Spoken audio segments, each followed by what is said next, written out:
ధురంధర్ సినిమాని పాకిస్తాన్‌లో బ్యాన్ చేశారు. అంతేకాదు 6 గల్ఫ్ దేశాల్లో కూడా బ్యాన్ చేశారు. ఈ వీడియోలో మనం ధురంధర్ సినిమాని ఎందుకు బ్యాన్ చేశారు? ఇంత వివాదాస్పదంగా ఎందుకు మారింది? పాకిస్తాన్ ఎందుకు బ్యాన్ చేసింది? గల్ఫ్ దేశాలు అదే దారిలో ఎందుకు నడిచాయి? మరియు ఈ బ్యాన్ నిజానికి ఏం బయటపెట్టిందో చూద్దాం.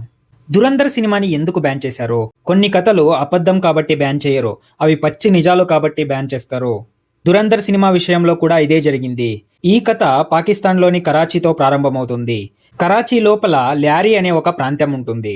ఒకప్పుడు ఆ ప్రాంతం ఏషియాలోనే అత్యంత ప్రమాదకరమైన ప్రాంతాల్లో ఒక్కటి. ఆ ల్యారీ అనే ప్రాంతాన్ని చట్టం పాలించలేదు. అక్కడ గ్యాంగ్‌స్టర్లు పాలించేవారు.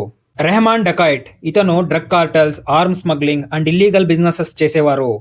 ఒకవైపు ఇల్లీగల్ బిజినెసెస్ చేస్తూ మరోవైపు పేదలకు సహాయం చేయడం, లోకల్‌గా ఎవరికైనా డబ్బులు అవసరం ఉంటే ఇవ్వటం, ఇలా తనకు తానుగా రాబిన్ హుడ్‌లా చూపించుకునేలా చేశారు.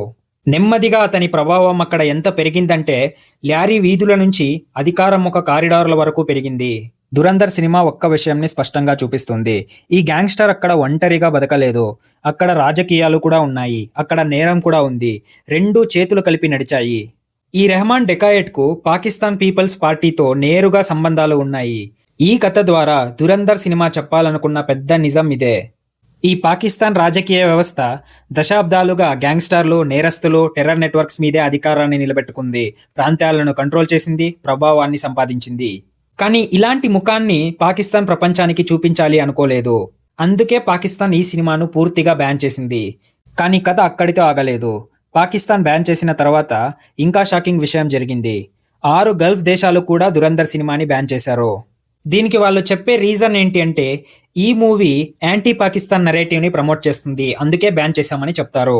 వీళ్ళ వ్యూ ఎలా ఉంది అంటే భారతదేశంతో వ్యాపారం చేస్తాము, కానీ పాకిస్తాన్కు వ్యతిరేకంగా మాట్లాడే కంటెంట్ను మాత్రం బ్యాన్ చేస్తాము. పాకిస్తాన్ గవర్నమెంట్ సినిమాని బ్యాన్ చేసి ఉండొచ్చు, కానీ అక్కడున్న ప్రజలు కొంతమంది ఆ సినిమాని ప్రశంసించారు. ఎందుకంటే వాళ్ళు నిజాన్ని అక్కడుండి చూశారు. ప్రత్యేకంగా కరాచీ, ల్యారీ ప్రాంతాల ప్రజలు. ఎందుకంటే వాళ్ళు ఆ పాత్రలను, అక్కడ జరిగిన హింసను, తమ గతాన్ని గుర్తించారు. ప్రభుత్వం దాచాలనుకున్న నిజం ప్రజలకు ఇప్పటికే తెలిసిపోయింది. ఈ సినిమాను డైరెక్ట్ చేసింది ఎవరంటే ఆదిత్యధర్. ఇతనే ఉరి ద సర్జికల్ స్ట్రైక్ సినిమాని కూడా తీశారు. అది అయిన 6 సంవత్సరాల తర్వాత ధురంధర్ సినిమాతో మళ్ళీ తిరిగొచ్చారు. ఇది ల్యారీలో జరిగిన ఒక రా ఆపరేషన్ ఆధారంగా తీసిన స్పై జియో పొలిటికల్ థ్రిల్లర్. ఈ సినిమాలో చూపించిన హింస అదేం ఎగ్జాజరేట్ చేయలేదు. ఇది ల్యారీ ఒకప్పుడు అనుభవించిన క్రూర నిజం. ఈ నిజాన్ని ప్రపంచం గుర్తుపెట్టుకోవడం పాకిస్తాన్కు ఇష్టం లేదు, అందుకే నిషేధించారు. బలమైన యాక్టర్స్తో ఈ కథకు బలం చేకూరింది. రణ్వీర్ సింగ్, సంజయ్ దత్, అక్షయ్ ఖన్నా, ఆర్ మాధవన్, అర్జున్ రాంపల్ ఇంతమంది గ్రేట్ యాక్టర్స్ ఇందులో యాక్ట్ చేశారు.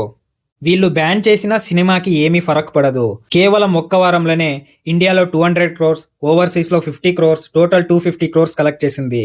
అది కాకుండా నెట్ఫ్లిక్స్ డిజిటల్ రైట్స్ ద్వారా 130 crores వస్తుంది. ఇక్కడ ఫైనల్గా చెప్పాలంటే పాకిస్తాన్ బ్యాన్ చేసిన ధురంధర్ మూవీకి ఏ డ్యామేజు కాదు.